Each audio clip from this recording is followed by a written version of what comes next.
Hello, and welcome to Building Strategic Community Partnerships, expanding your outreach and resources through collaborations. One of the things that I often speak about is how our organizations are community-based organizations. We rely on the support of, the partnership of, the support from our community to grow, to thrive, to be successful. As community-based organizations, we are not on an island by ourselves. Not only are we dealing with or have the opportunity to serving the people that are in our program, we also have the opportunity to serve and to build credibility and relationships with those within our community, that through these relationships and partnerships, our work can be strengthened, our impact can be greater. And honestly, the mission of our organizations are better known, right? Are better known. A little bit about me for those of you that are new to me. I am Jennifer. I am your nonprofit expert, over 38 years of experience helping organizations put together plans and strategies, systems, and tools to not just start your nonprofit, not just do the activities of the program, but to really achieve the success that you want, your community deserves, and that will change the lives of those in your program.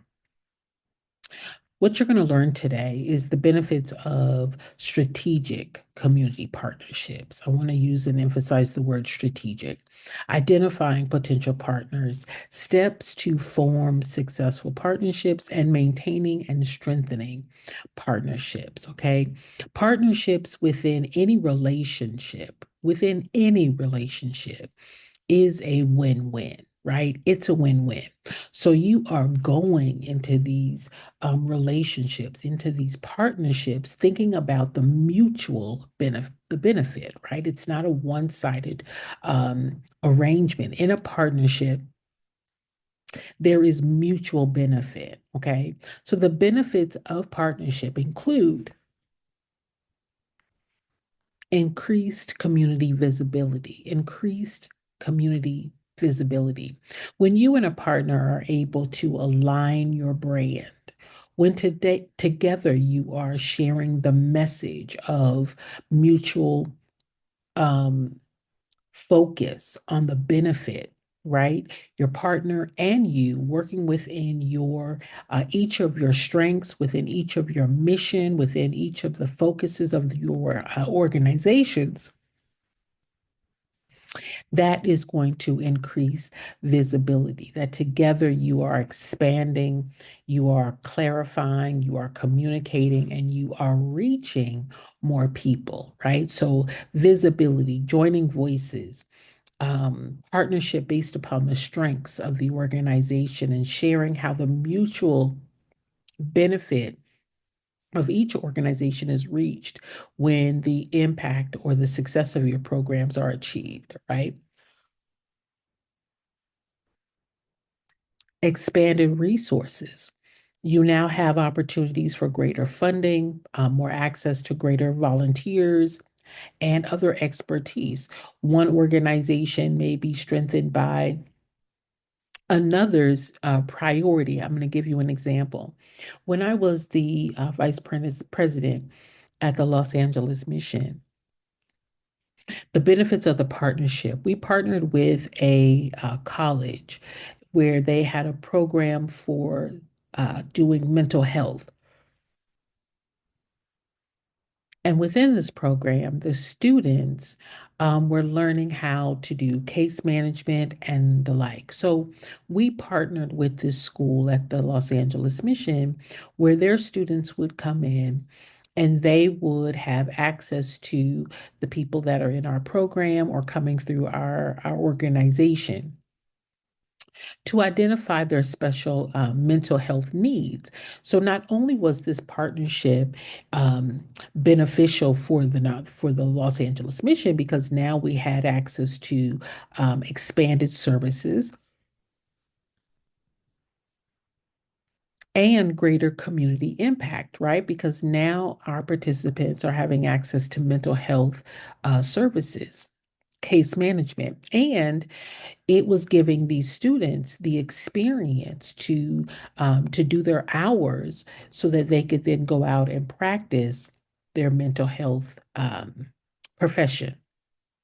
So we were able to provide greater impact as a result. I'll give you another example. There was a clinic that was not far from the Los Angeles mission. And this clinic was working to expand affordable services to the community, and they wanted to raise awareness about the benefits of their practice. And so, in partnership with the Los Angeles mission, we were able to provide health screenings. We were able to test for different types of illnesses and ailments. We were able to be proactive when we were identifying the homeless individuals, giving them checks on their blood pressure, helping them with their blood sugar, if they had any type of anemia, from, being in the elements, lack of proper diet, things like that. So the partnership with the clinic really raised awareness about our interest and our efforts to um, strengthen services, not just feeding, not just housing, but also caring for the health of this population as well, right? It caused us to share costs and reduced risk because now we are working together on these program efforts. And in the case with the college, we were able to share costs in terms of we weren't paying for these students to come forward. We were giving them a space for them to come and work. So it was mutually beneficial that we didn't have to give out any type of stipend or put within our budget any financial expense to have this case management and mental health services provided. But it was a good exchange, right? So it reduced our risk. It helped us financially as well, and it also enhanced the credibility and trust for both organizations, both the college and for the Los Angeles mission, that we were now able to communicate to our partners and our supporters that not only were we providing meals, not only were we providing housing and clothes, but that now we were able to offer mental health and other health screening services, which really helped enhance and build trust and more credibility, honestly, with our donors and our funders. If that's a good example, I want you all to think about where might there be partnerships and opportunities within your community to make those relationships or develop those relationships. All right, the types of strategic partnerships. Um, Key nonprofit revenue streams is a partnership. You guys often hear me talking about the 8 streams of revenue: individuals, corporations or businesses, events, in kind, grants, program fees, products and services. And I always end with partnerships and collaborations as a stream of revenue. Business partnerships, corporate sponsors, employees, and volunteerism. This is an opportunity for these businesses through the support and their interest in the organization that you work with. Not only are they, able to provide the corporate sponsorship support, which is usually around sponsoring some type of program or event, but their employees as well. You would be surprised at the number of corporations that want their volunteers to also be involved in the community. And they can do this through employee volunteerism, right? So that we're not just inviting corporations to give us money, but in some cases, in a lot of cases, corporations are wanting to know how can their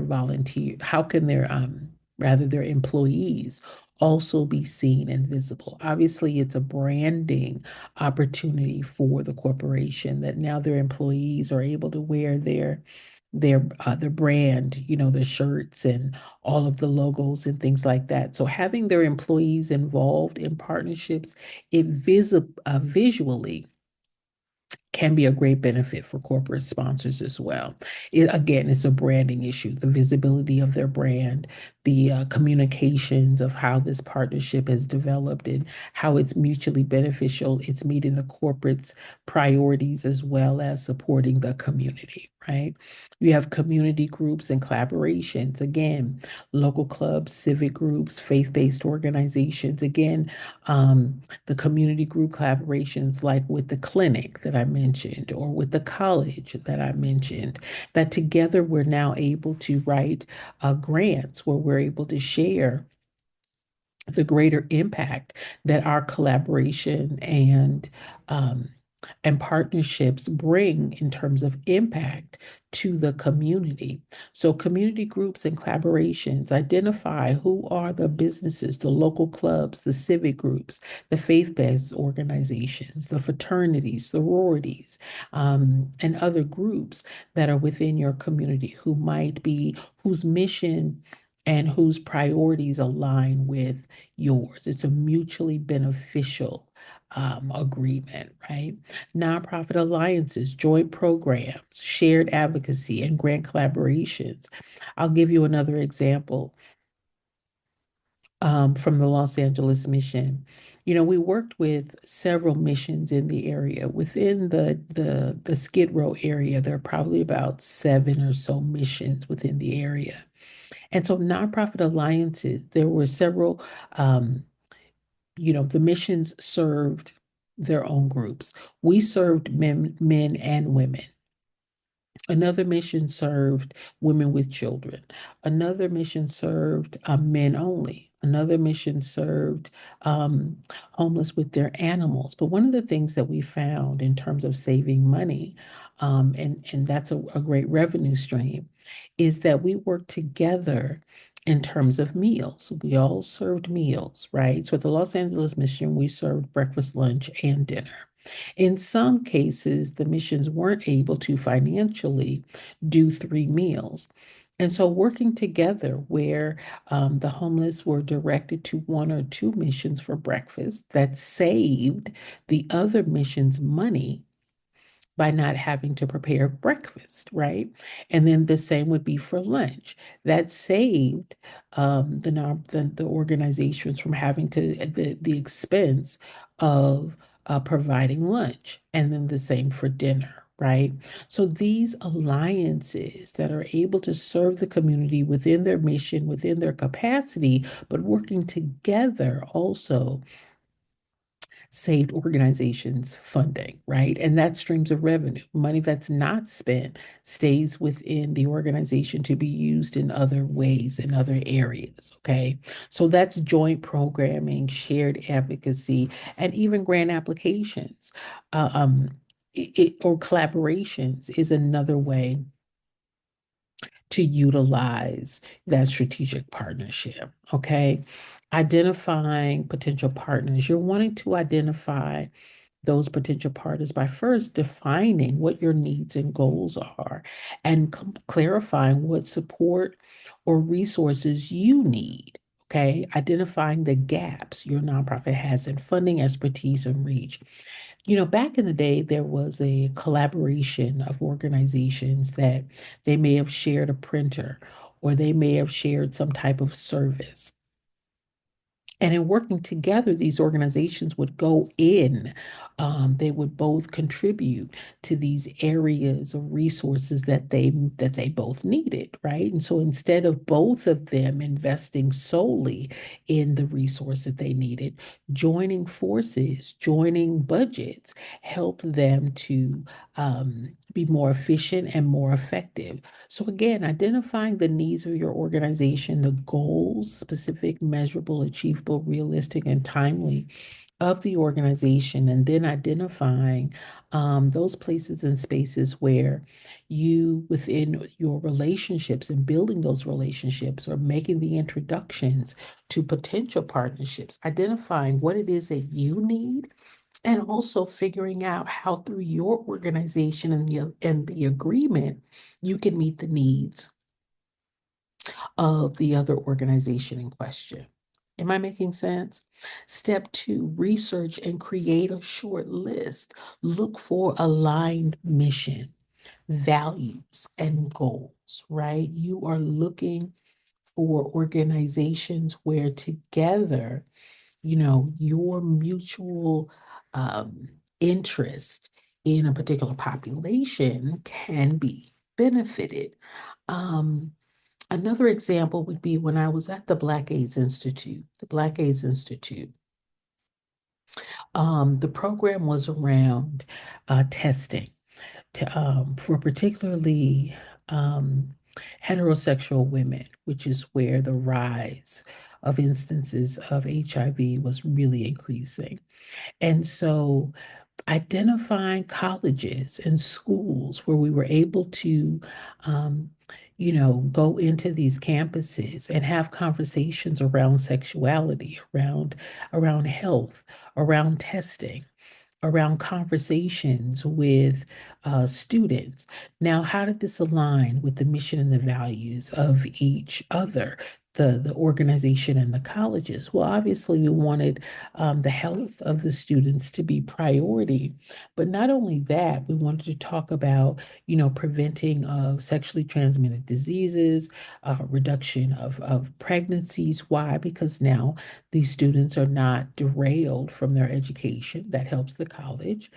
And they would be more focused on finishing and completing and graduating without the stigma or without the interruption of a health crisis, if that makes sense. So, just again, looking at where your program would naturally fit with a partner. And again, be creative.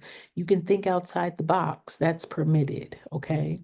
Identify organizations actively engaged in similar causes as yours, where you're not duplicating services, but how working together makes sense. And that goes back to the example that I gave about the Los Angeles mission, all the missions working together, right?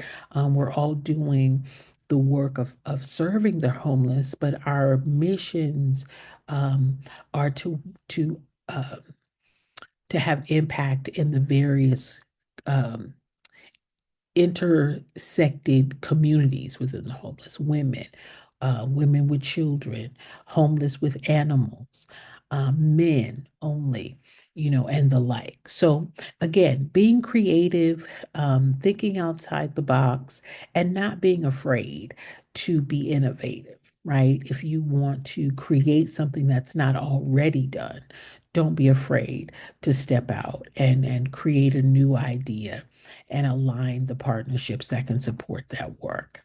All right. How do you approach partners?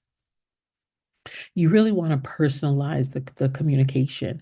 I'm always saying that you are the CEO of your business. You are the CEO.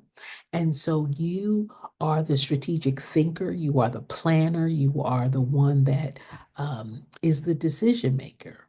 Right. So you are prioritizing and personalizing your conversation.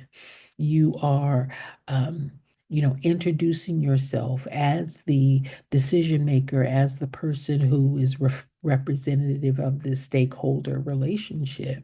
And you are coming into the conversation explaining mutual benefits. You're not coming into the conversation with your hand out asking only. No, you're coming in clearly explaining how our partnership works together. You've done your work, you've done your research, and you've identified what not only are you asking for, but also what are you giving? How is it rewarding and beneficial to the people that you're speaking with? Doing your research, right?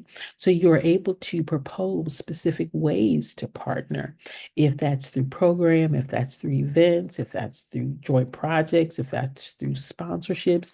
You've thought about it, you've been strategic about it, you've assessed how through the work of those parties in the partnerships how it's mutually beneficial. Okay.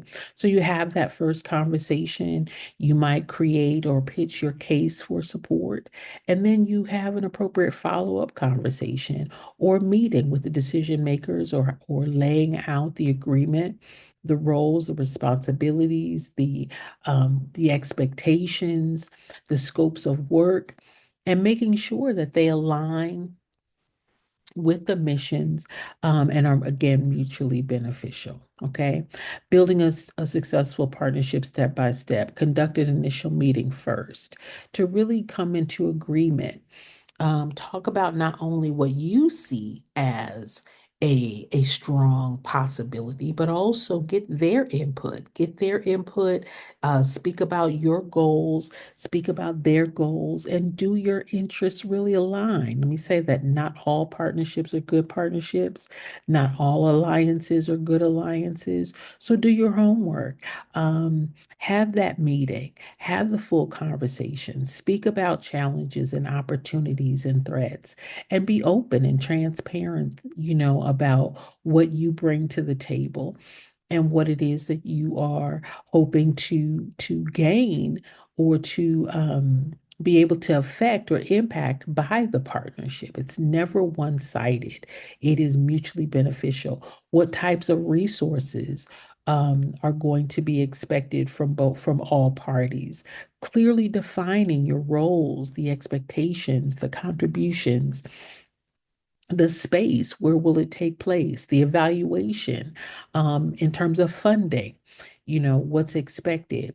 And then you draft out the MOU, or the partnership agreement. The memorandum of understanding is the MOU.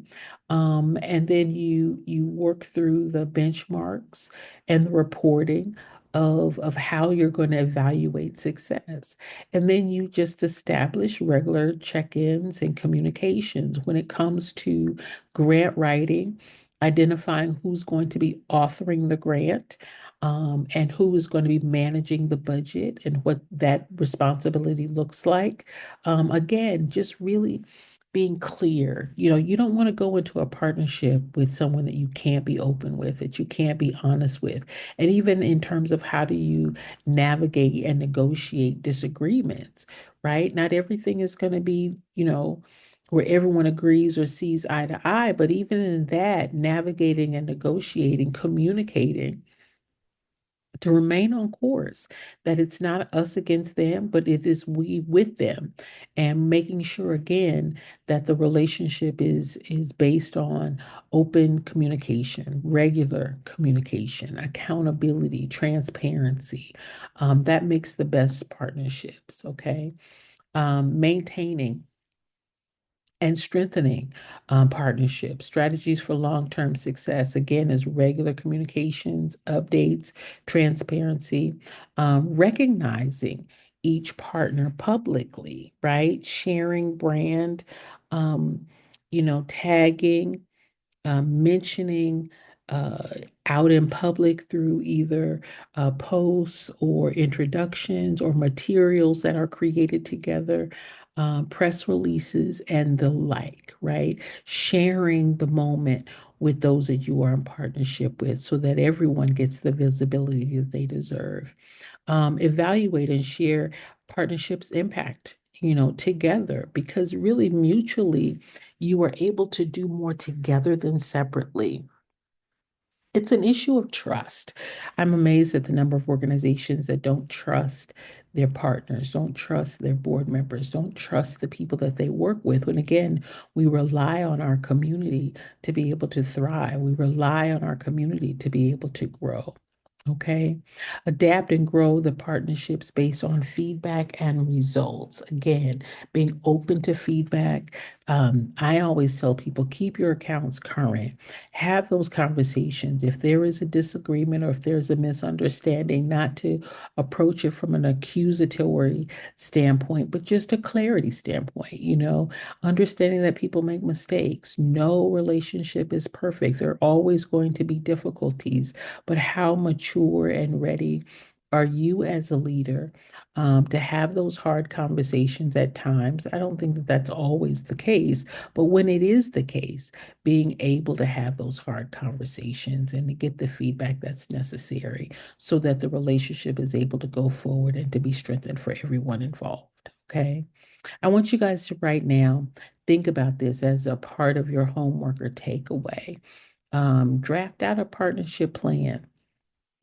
Identify an organization you'd like to partner with.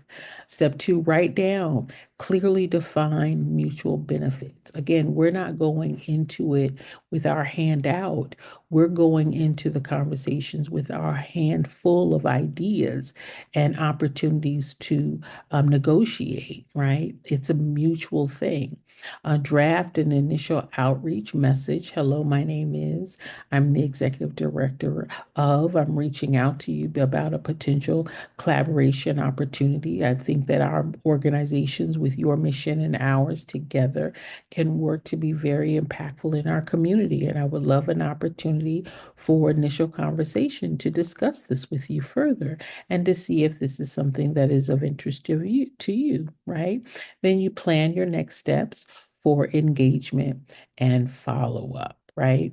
Again, being open and honest about cost, about expectations, about activities, and about result.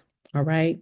These are some of the common challenges and solutions. We wanted you to be able to foresee any challenges that might come about and give you some solutions ahead of time. So, a challenge might be misaligned expectations. Um, you know, things change over time.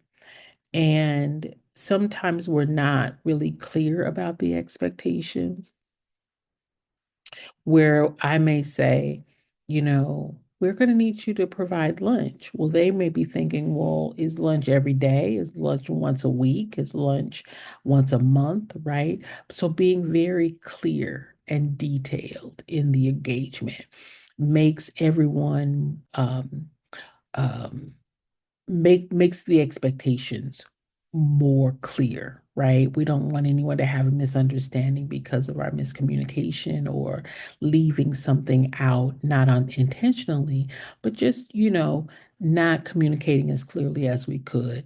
So misaligned expectations can be really difficult, or and with that lack of communication, right? Without regular check-ins and updates and, making sure that expectations are met, making sure that the accountability is there, and planning those things out, right? Regular check-ins, plan to check in once a month or every quarter, whatever it is that you mutually agree upon, and then sticking to that, right? Sticking to that. That'll help things fall through the cracks, that will help prevent misunderstandings and things like that. Limited engagement, again, joint activities, recognition events, gratitude sessions, just to show appreciation to each other and to let others in the community know that that this relationship is strong, that this relationship is thriving, and that together the work is being done in a more impactful way. All right. So here are some key takeaways. Partnerships amplify impact and sustainability. We are not created as a community based organization to do our work alone. We rely on the community. We need the community's support. We need the community's trust. We need the community to have a wonderful impression of our work, right? So, partnerships, being able to show our community that we work well with others and that strategic partnerships are good and beneficial. It's even cost saving in many cases. And so it shows that we're a good steward of the resources that come into our organization. Clear expectations and communications are essential. Again, making sure that you are open to conversation, open to communication, even the hard communications. I know that some people avoid hard conversations, and that's what it is. A hard conversation is hard, but being able to just push through so that you're able to really show that you are responsible for what um, within the relationship, to make sure that the relationship is as strong as possible.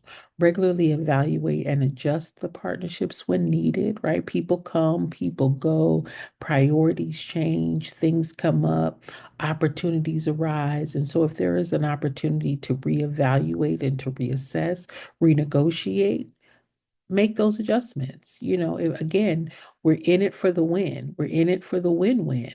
We're in it to really make a difference. All right. So don't be afraid of that.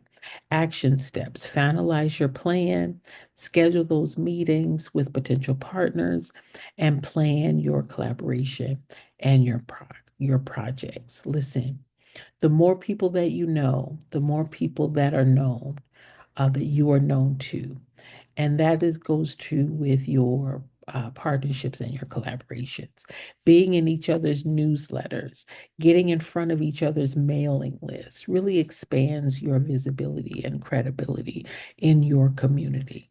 So be encouraged. Be encouraged to partner, be encouraged to collaborate, encouraged to negotiate, being encouraged to communicate, and do your research. And this is a wonderful opportunity where two heads are better than one, and both organizations, or as many as necessary, come together. You're able to do a lot more work, a lot greater impact, and sharing those resources are very beneficial. All right. I hope that this has been clear. My name is Jennifer Yarbrough. I am your nonprofit expert, here to share with you this information about how to be bold in your partnerships, how to be decisive, and how to be a great partner. Be a great partner. Be a partner that makes the relationship sweet and makes others open to be in relationship with you. All right. I hope that this has been helpful, and I'll see you next time.